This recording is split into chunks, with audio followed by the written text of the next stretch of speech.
Merhaba arkadaşlar, Mars kanalımıza hoş geldiniz. Piyon finalleriyle ilgili satranç eğitim videolarımıza devam ediyoruz.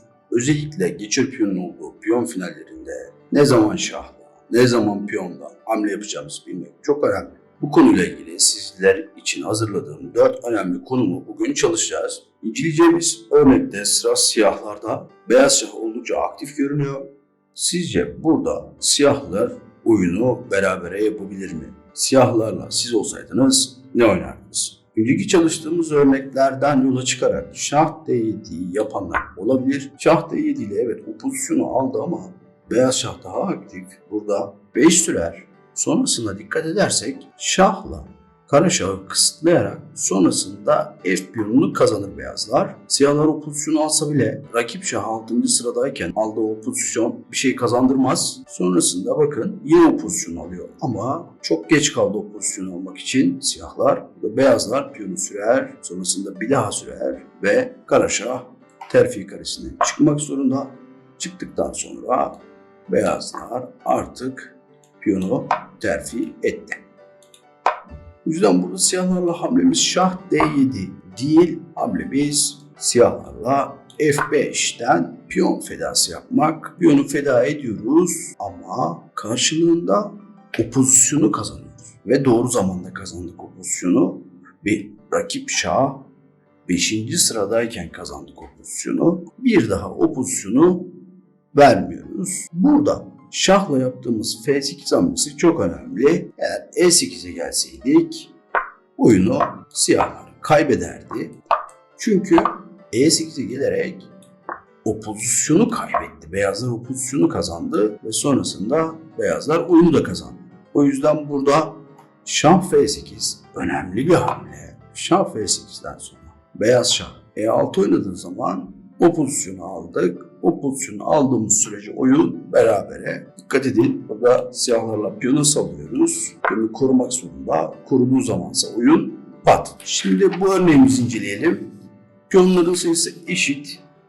Her iki tarafında geçer piyonları var. Siyah piyonlar D1 karesinden terfi edecek. Beyaz piyon F8 karesinden terfi edecek. Piyonlar eşit ama kazananı belirleyen en önemli şeylerden bir tanesi de şahların konumu.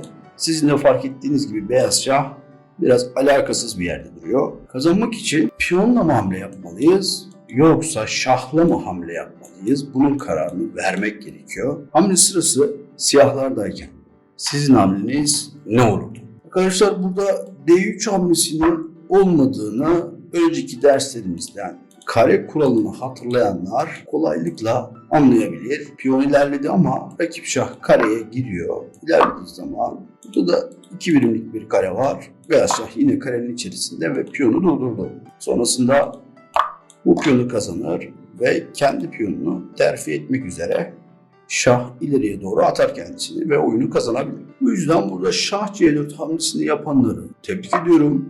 Şahı ilerlettik. Aynı zamanda rakip şahın piyonu terfi edeceğimiz kareye olan yolunu kısıtladık. Yani kendi şahımızla rakip şaha hamle kaybettirdik. Artık rakip şah piyona yaklaşamaz. Burada artık piyon savaşı söz konusu. Beyazlar piyonunu ilerletti. Biz de ilerleteceğiz. Piyonu terfi eden tarafın tempo yapıp yapmadığı çok önemli. Genelde piyonu terfi eden taraf eğer tempo yapıyorsa, yani rakip şahı istiyorsa ya da çok önemli bir şey istiyorsa o taraf kazanır.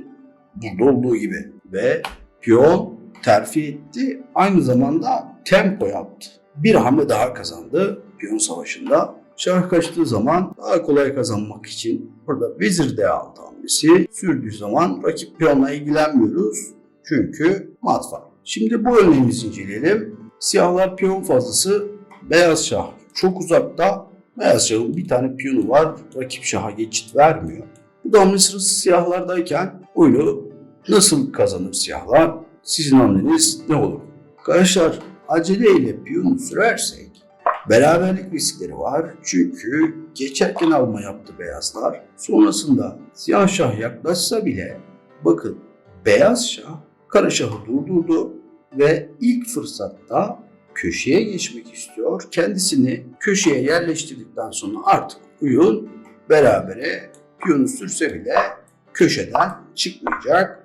Köşe piyonu beraberlik fikirlerinden bir tanesi bu.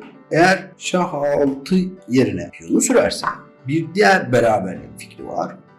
Şah C8'e geldi. Köşeye gelse bile bakın rakip şaha geçit vermiyor ve sonrasında 3 konum oluşursa oyun berabere. O yüzden buradan çıkması lazım. Çıktığı zaman beyaz şah yine kendisini köşeye yerleştirdi ve oyunu berabere yaptı. Peki burada siyahlar nasıl kazanacak? Tabii ki kendi şahını aktifleştirerek. Şah aktifleşti. Evet, biraz uzun bir yol ama A5 piyonunu kazandıktan sonra geçer piyonla şahını da destekleyerek oyunu kazanır. Piyon finalleriyle ilgili anlatacaklarım bu kadar bu videoda. Oyun sonu çalışmalarımız devam edecek. Faydalı bulduysak videomuzu beğenip kanala abone olmayı unutmayalım arkadaşlar. Sonraki derslerimizde görüşmek üzere. Hoşçakalın.